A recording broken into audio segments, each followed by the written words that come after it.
čat. Vlastne tuto na tej platni, tak sú tam oblečené jak také zvery, špinavé, tak to je vlastne doska, že Zabima. To je, myslím, ten ich posledný rádový. Oni majú medvede posledný. OK, pardon. Ale to je jedno, však aj tu vyzerajú jak také čívavy. a to je fotka, ale tú grafiku robil Janči.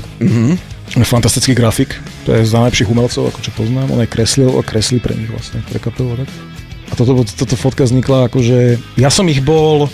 Oni ma oslovili, že pod nás zafotiť, oni hrali vlastne v štúdiu Headbangeru, vtedy koncert, live vlastne vstup. Tak som im urobil fotky z koncertu a už boli také, že a ešte by si nám neurobil túto, akože tu iba tu v priestoroch, že pár fotiek, áno. Samozrejme, že sa to vzvrhlo v proper, akože photoshooting totálny, čo trval hodinu asi a pol asi, alebo tak, sme hľadali miesta, svetlo, neviem čo. Vznikli parádne zábery a on teda vlastne mali takúto kvázi kampaň, akože vtedy však ľudia smrdia vlastne v tom klipe. Tak to vlastne vyzeralo, tak som ich takto teda nafotil, takže z tohto on si spravil takúto grafiku na tento picture disk. A ďalšia vec je, že vlastne ako tam v takej väčšej, v podzemí vlastne tej obratenej pyramídy v takej väčšej nejakej, ja neviem, čo to je, taká chodba, alebo čo to je, taká nejaká štvorcová, takže... A počúvaj, ešte aj klipy si nám ako rovno teraz...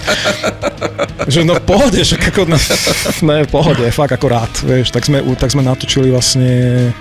Bože, jak sa volá tá pesnička so Zavou živým? Viem presne, ktorú myslíš, ale tiež si nespomeniem na názov. Strašne sa vám chalane ospravedlňuje, no a hlave proste toľko vecí, bordel úplný, no ale toto. No, takže ten čierno-bielý taký klip, tak ten som im akože na jednu šup, také 2-3 šupy natočil, on si z toho spravil, čo to, vidíš?